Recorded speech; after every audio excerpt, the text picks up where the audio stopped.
그 네크의 철심 조정, 릴리프 조정을 맞추셨다면은 그 다음에 해야 될 게 이제 줄 높이 조정하는 겁니다. 줄 높이는 그 이쪽 보시면 아시겠지만 브릿지에서 보통 조정을 하게 돼 있는데요.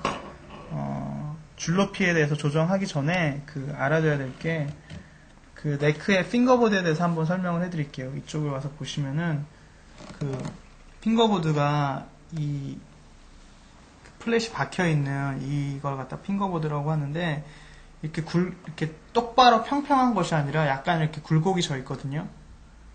굴곡이 져 있는데 그 이유가 그 연주하기 편하도록 하기 위해서 그 굴곡이 졌습니다. 그래서 예전에는 더 뭐랄까 이렇게 더 굴곡을 많이 줬는데 현대로 오면서 좀 많이 평평해지고 있는 상태입니다.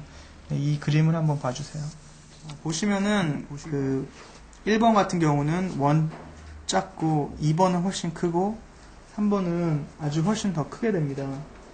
그래서 그거에 따라서 이쪽을 자르게 됐을 때 평평한 정도도 달라지게 되는 건데요. 1번 같은 경우는 그 펜더사에서 나오는 빈티지 모델들, 옛날 모델들이 많이 사용했던 방식으로서 7.25인치, 그러니까 183mm 정도 되거든요, 반지름이. 그래서 그 정도 되고요. 그다음에 요거는 깁슨 쪽에서 사용했던 12인치 정도 되는 겁니다. 12인치면은 미리수로는 305mm거든요. 그 정도 된 거고, 이 3번 같은 게 요새 평평하게 나오는 게 사실 많이 요즘 시대에 나오는 기타들이 많이 이런 식으로 나오는데요. 15 정도 됩니다. 그래서 406 정도 미리 정도 반지름이 돼서 훨씬 더 평평합니다. 그거에 따라서 줄 높이도 좀 달라지게 되겠는데요. 아무래도 이렇게 굴곡이 많이 진 모델들은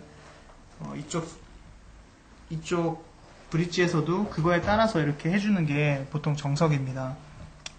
제가 한번 해보도록 하겠습니다.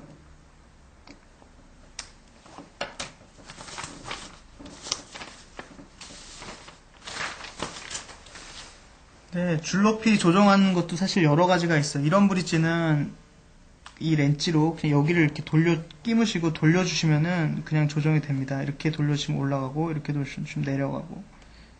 다 맞추신 후에 다음 거 돌리셔가지고 맞추시고, 돌리시고, 다음 거 이렇게 돌리시고, 이렇게 돌리시고, 이렇게 내리시고. 이런 식으로 하면은 브릿지의 높낮이 조절을 할 수 있거든요. 이런 식으로 하시면 되는데, FR 타입 모델 같은 경우는 그렇게는 못해요. 그거에 대해서는 잠깐 뒤에 설명을 해드리고요. 근데 줄 높이에 대한 기준이 있어야 되는데, 줄 높이에 대한 기준은 어떤 식으로 잡냐면요. 셋업이라는 게 볼 때, 이 자를 가지고요. 이렇게 보시면 12플랫에서 이렇게 잽니다. 네, 그러면은 지금 같은 경우 거의 6번에서 2.0 정도 나오거든요. 그래서 쭉 이런 식으로 재면서 거의 비슷한 정도고요. 이렇게 이런 식으로 재면서 그 높이를 조정하는 겁니다. 그래서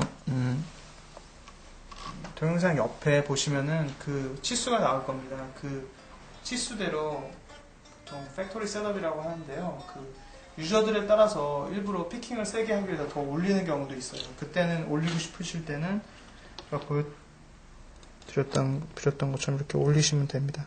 단순하게. 올리시면은 현이 늘어나서 튜닝이 올라가 있을 거예요. 그때 튜닝을 다시 해주셔야 되고요. 단순하게 이렇게 돌리셔서 올리시면 됩니다.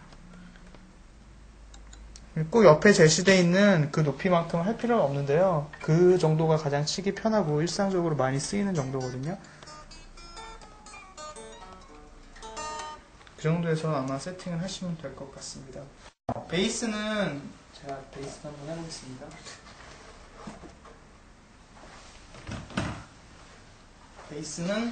베이스도 역시 똑같습니다. 베이스 근데 맞는 치수의 렌치를 찾으셔가지고요. 대고 똑같이 올리시거나 내리시면 됩니다.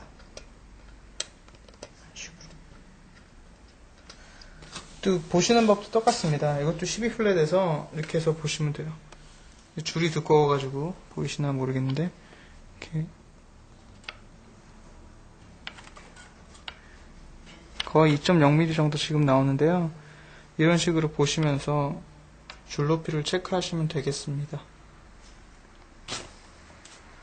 베이스는 약간 줄을 더 높게 쓰거든요. 왜냐면은 아무래도 와운드 현이기 때문에 떨림에 따라서 버직날 소지가 좀 더 있기 때문에 보통 좀 더 높게 하는 게 일반적인 것이고요.